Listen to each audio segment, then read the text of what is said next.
Okay, I'm going to do one more brief video about making interest work for you.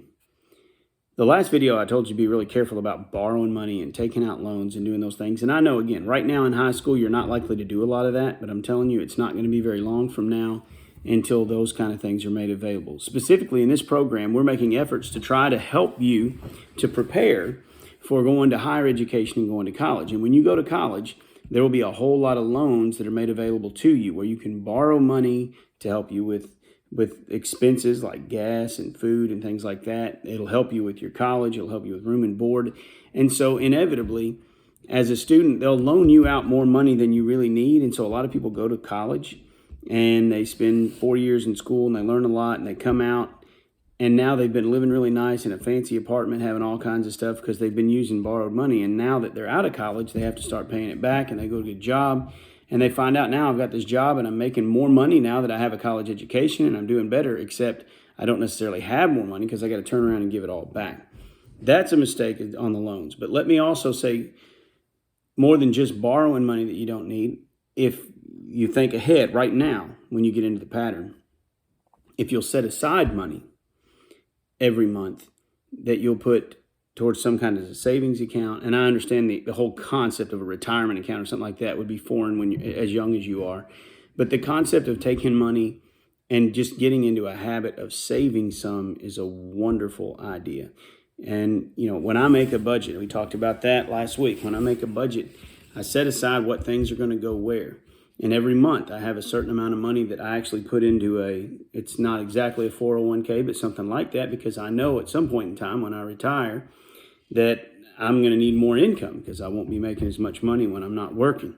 As a teacher, the state also requires that I put in. So every month, 13%, 12.885% of my earnings automatically go into the teacher's retirement system, which is supposed to guarantee certain retirement things. It may or may not. I don't know what's going to happen, with the country and the states and these kind of things. When you've seen it, a whole lot of unrest this summer with the virus that's been going on. There's all sorts of things that can change that. But regardless, I'm also taking money and setting it aside in a 401k plan, which is basically a non-tax plan that goes in and then starts drawing interest. And it's attached to mutual funds and the stock market and things like that. And there's a lot of different ways to invest money, and I'm not going to be your investment advisor. What I am saying is, if right now you get into the habit when you get started, here comes your paycheck and you finally get a job. And maybe some of you, I'm sure, are employed and have jobs. Some of you don't. But if you get a job, you're working at McDonald's or at Walmart or Kroger or wherever you happen to be working, and you're working so many hours and they're paying you X number of dollars per hour. You get your first paycheck and you work 20 hours and you were told you're going to make $8 an hour, so that's $160. Well, when the check comes, it is for $160, but then they take out Social Security and they take out state tax and federal tax and maybe a local city tax and then FICA and all these different things. And so you thought you were going to get 160, but now you really just have 125. So a big chunk of it got wiped out in all these different taxes, and you're a little disappointed. And you think, man, well, I need this money because I've got to buy gas in my car and I've got to get these things for school and I've got to do all that. Yes, you do. And there'll always be things that we want to have and that we need to have. But if right now you can get in the habit and say, okay, I'm going to take this money and I'm going to use this for gas and food and fun or whatever, and I've got a budget laid out, but I'm going to take this percentage of my paycheck. I'm going to take 5% or 10%, and I'm going to take it over and I'm going to save it. I'm going to put it into a savings account. And you can learn about different types of savings accounts and investments and things like that as you get older. But the concept now of just saving some of your money. Just because you have it doesn't mean you have to spend it. I've been teaching with middle and high school students for over 20 years. And I've seen, and I remember being one, I remember having some money in my pocket and just, I got to go get this. I got to go get that. Or if I'm going to go to the fair, I got to play games. I got to ride rides. I got to do whatever. But the concept of just from the get-go saying, all right, here's the money I have. I'm going to take some of this. I'm going to set it aside. I'm not touching it. This goes over here. Now, maybe something comes up and there's a legitimate emergency. As an adult, maybe I've got money sitting over in a savings account and then one of my kids gets sick and I have to go to the hospital. Well, this was money I was saving for something else, but that's a time that I'm really glad I've got to save, because all of a sudden I get an emergency room bill that's $1,500. And luckily I've got some money that's sitting over here in the savings account so I can do that. I made mention, I think last week, if not, I'll say it now.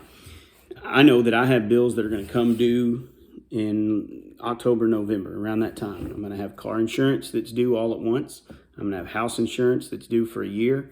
I'm going to have my tax. Okay, sorry, I'm filming on an iPhone. The video, somebody actually called in and the video broke off and stopped. So I don't know exactly where I left off, but my point was I have some really expensive bills that all come due in October and November. The taxes on my house, the insurance for the cars, the insurance for the house, and it's a lot of money, several $1,000s. If I don't prepare for that, if I don't set money aside, if I don't save for that, then when all those bills come due and my paycheck isn't enough to cover all that, then I'm going to have problems. I'm not going to be able to have car insurance or house insurance or pay my taxes. And folks, you definitely don't want to you don't want to skip out on your taxes. That comes with a lot of penalties, and I don't want to lean on the house and these kind of things. So preparing ahead of time is good, but get into the concept early of when you're making money or earning money, go ahead and set it aside. A certain portion. I don't know what you want to use. If you want to do 5%, 10%, 20%, whatever you can afford to do or what you can do. But get into that habit early. And if you get into the habit of saving, it's something that can really work out for you down the road. And that interest rate that I'm talking about, where when you're borrowing money, they're getting extra money on top. When you're investing money or putting it in, you're the one that's getting the interest back. And believe it or not, if you'll set this money in at an early age while you're young and don't touch it, by the time you need it when you're older, and I know this sounds crazy when you say 30 or 40 years because that's a lifetime away, but if you start investing things when you're a teenager or 20 years old, even if it's not a whole lot, 40 years later, that has grown with the interest that collects into a massive sum that you can do a whole lot with. So I would start getting into that habit now and save your money. Thank you.